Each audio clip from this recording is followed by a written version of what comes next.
estar presente, de conhecer o corpo, né, de valorizar esses 5 minutinhos, que a gente não se dá, gente. A gente não para valorizar o nosso banho. Eu já tomei banho correndo, porque tinha alguém já na porta do banheiro. Poxa, o meu momento de tomar banho eu não tenho esse direito. Então a gente tem vivido essa corda bamba, essa loucura incessante. E deixar de sorrir para não chorar. Poxa, às vezes chorar também é bom, né? Às vezes chorar faz com que a gente alivie o peso da gente. Então assim, eu queria só que vocês passassem um pouquinho da experiência de vocês, de como chegou nisso, né? De como chegou a esse encontro de si consigo mesmo. Eu sei que vocês não passam 24 horas por dia consigo, né? Infelizmente não dá para a gente passar, mas a gente aproveita muito mais o nosso tempo quando a gente descobre que a gente tem tempo, né? E não viver nessa loucura desse tempo que é um tempo cronológico que a sociedade nos impôs e que a gente entrou nesse ritmo e se perdeu. Então eu queria só que vocês passassem para a gente um pouquinho da experiência de vocês dessa descoberta. Quando foi? Né? Quando deu esse insight? Né? Vou complementar. Interessante essa pergunta e quero complementar, porque Aurino e Júlio também têm uma larga experiência em alguns processos de atenção e meditação.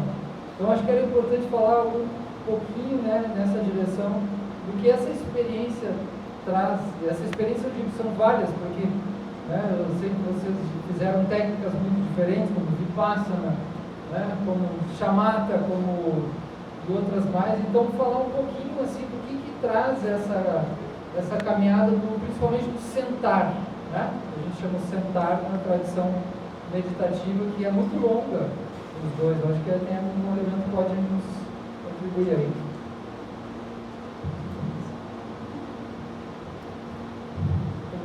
Eu venho de uma tradição, assim, eu fui criado num bairro no interior da Paraíba, então, onde havia um senso comunitário muito forte.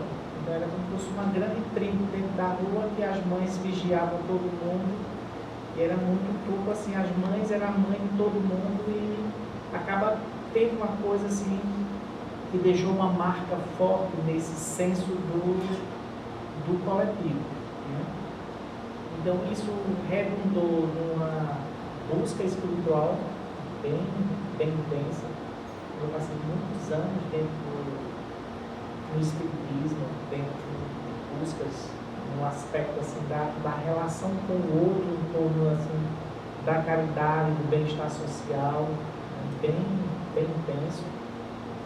E depois eu conheci os meus professores de meditação, né? O Lama Santa inicialmente, depois o Shagyu Rinpoche, que era professor do Lama Santa, e o Nankai Nordo, que são mestres de uma tradição que remonta aí séculos de treinamento. Então, com esses professores eu passei algum tempo de retiro nessa perspectiva de encontro comigo mesmo. Então era sempre assim, no primeiro momento meio mágico. Então eu fiz uma busca meio mágica, assim, encontrar um professor tibetano, Shagyu Rinpoche, estar em retiro com ele. Então eu sempre esperava assim, que havia alguma coisa miraculosa e acontecer alguma coisa sobrenatural, né? Não aconteceu nada disso, né? Então é alguém que diz assim para você, fica presente e olha para você, então que faz amizade com você. Então isso tem um impacto grande no processo de formação, que está ao lado de pessoas que estão presentes, né? Pessoas que são capazes de sustentar uma presença amorosa durante um longo tempo. Então, um mês de retiro, 2 meses de retiro. Então, sempre nos retiros é muito pouco assim. Você entra, e a minha experiência foi muito isso, assim, entrar nos retiros com expectativas muito altas, ter um período de muita loucura, que a gente acaba se dando conta assim, acabei dando conta assim das repetições, dos condicionamentos, assim, do tempo excessivo que a gente desperdiça com banalidades. Então, estar ali num espaço que não tem nada para fazer, eu não tem nada para fazer, a não ser olhar para você. Não tem televisão, não tem nenhum elemento das fugas naturais, né? Então, a alimentação, uma alimentação mais simples, isso acaba provocando um nível de exposição muito grande. Né? Mas, ao mesmo tempo, um processo de humanização muito intenso, assim, de reconhecer a condição humana. Então, mas, assim, minha experiência junto a esses professores, elas só fazem sentido, só fizeram sentido, assim, quando eu posso vir para a minha casa, né? Então, para minhas experiências, no caso, na periferia do POC, que é hoje a minha casa. Então, a comunidade do POC se tornou minha casa, eu fui fazer um doutorado lá, eu já trabalhava na comunidade, depois fui fazer o doutorado e acabei ficando e morando no pós-doutorado lá até hoje. Então, de fazer sentido nessas relações com as pessoas. Então, de toda aquela experiência, tudo que é cultivado, a vida humana é preciosa, os seres humanos são preciosos, isso só faz sentido quando eu estou com essas pessoas, né? Com essas pessoas humanas lá, com as dores, com as dificuldades, também com as suas potencialidades, com suas forças humanizadoras. Então, aí isso vai fazendo sentido, vai se constituindo num elemento assim que vai incorporando ao meu modo de ser. No primeiro momento é apenas uma visão. O professor está lá e o professor diz assim, a vida humana é preciosa. Passa uma semana só pensando nisso, contemplando isso, observando isso. Fica o dia todinho, 8 horas por dia, só olhando isso, durante uma semana. Então, aí isso vai fazendo, ressoando. Mas é ter esse momento da experiência, né? Da experiência de estar com o outro ali, e o quanto que esse outro, de fato, se manifesta como alguém precioso. Então, essa transposição para esse cotidiano, para mim, é o grande desafio desses processos de bem-estar.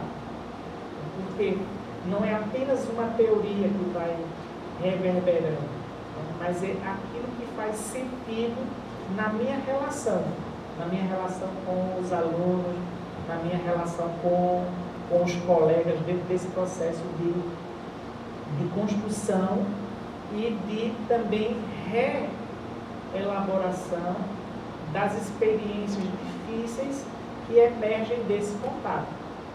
Porque nesse contato, esse outro, né, que está em mim e que aparece lá fora de forma mais nítida, né, fica mais claro como um espelho. Então isso vai se constituindo ao longo de um grande processo. E assim não tem um ponto final, mas também tem momentos de reconhecimento, de você poder reconhecer assim, não. Veja, eu me coloco à disposição do outro. Eu compreendo a importância de ser professor, de ser educador, também como aluno, em outras relações, em outros processos, mas também eu me coloco aqui à disposição, porque nós estamos vivendo um momento social onde as pessoas também têm medo de sustentarem lugares assim, de bondade, lugares de valor, um lugar de professor. As pessoas têm medo de ser professores, têm medo de ser educador. Então, sustentar também esses lugares, eu acredito que educa muito. Dizer assim, olha, eu sou professor, então você me respeita porque eu sou professor. Então, tem uma relação que vai se constituindo a partir de um lugar de transformação, de reconhecimento, de crescimento e também de desafios. Porque nós estamos inseridos, as pessoas dizem assim, veja, você quer ver a iluminação de alguém, veja como ela paga as contas. Então, como é que você lida com as contas? Com aquilo que você vai pagar no final do mês com o salário que você recebe. Então, aí você avalia bem como é que está seu nível de treinamento espiritual, desses processos de integração de você com você mesmo. E isso é um processo, né, de construção, de reelaboração constante. Não há um produto final nessa relação. Nós estamos abertos, mas também colocando, olha, tem aprendizagens que foram feitas e que eu sustento e honro essas aprendizagens, né, nessa gratidão a esses professores que ensinaram, que foram capazes de também sustentar esse lugar de professores, de educadores.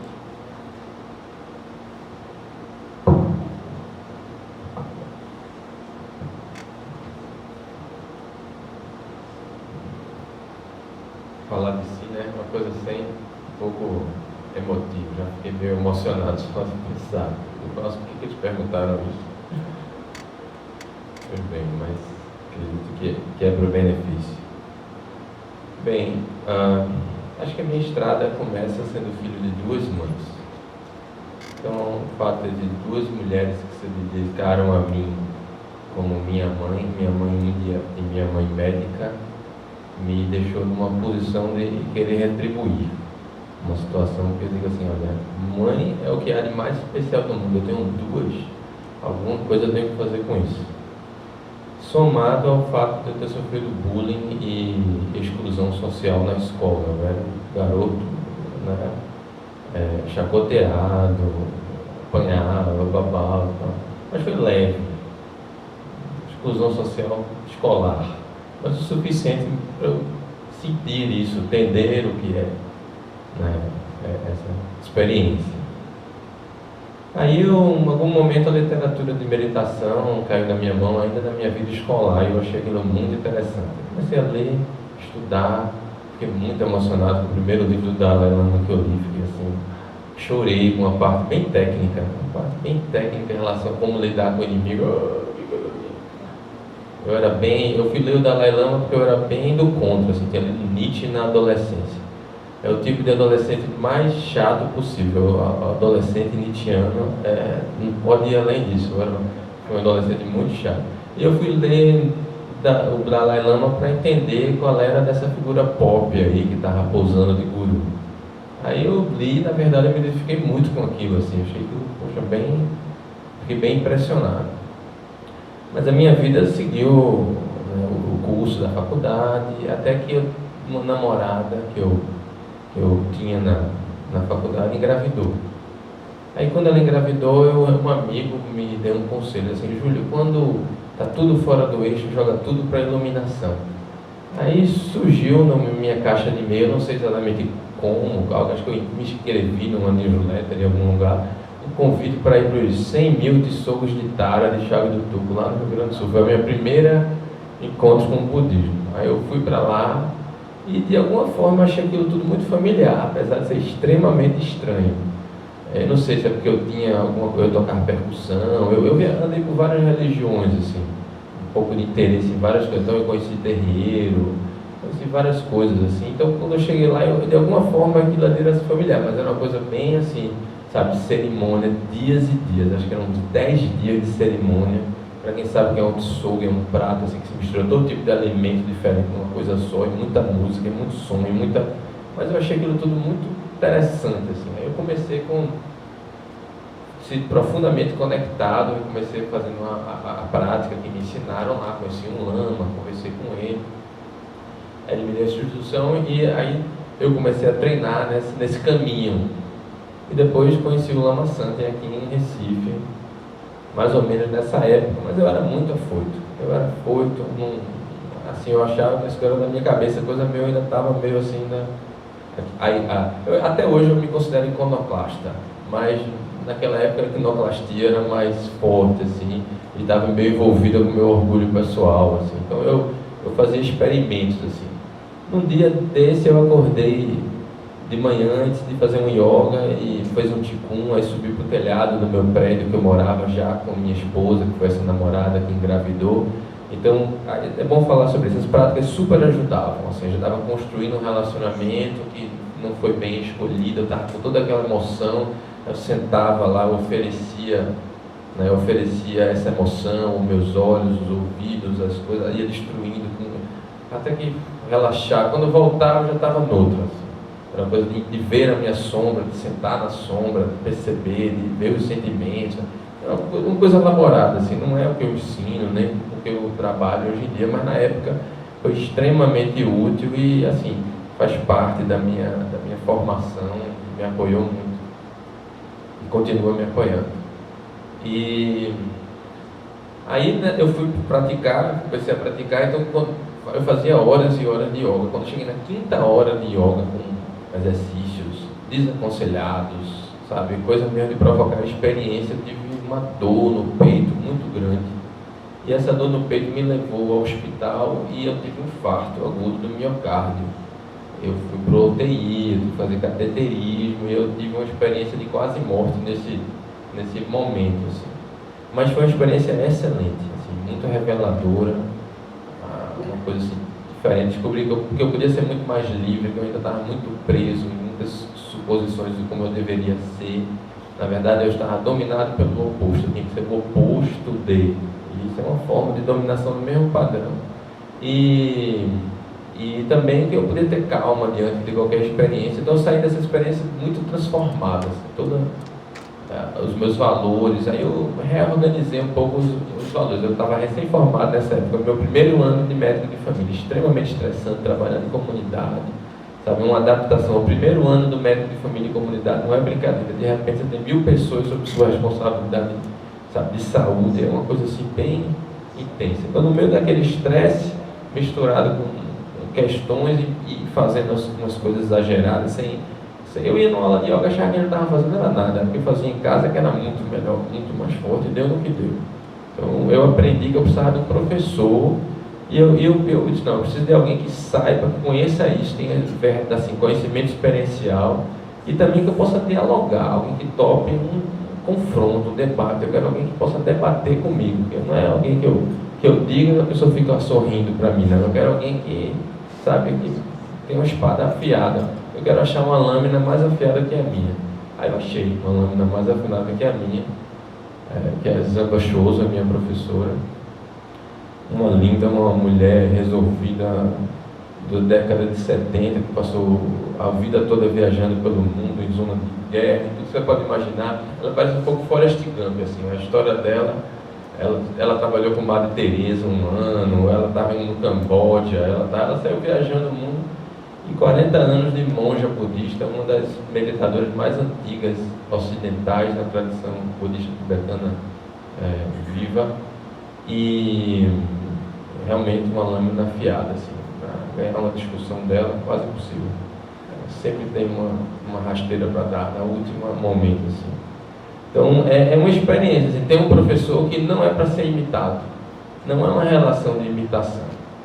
Tentar imitar, a rasteira vem bonito, assim, é uma coisa assim que você nem tem como imitar. Ela é uma figura tão fora da caixa, ela assume um lugar e não cabe em nada. Você quer rotular, não consegue rotular, não consegue botar ela dentro de alguma coisa que você tenha como dizer, ela vai reagir assim, não consegue.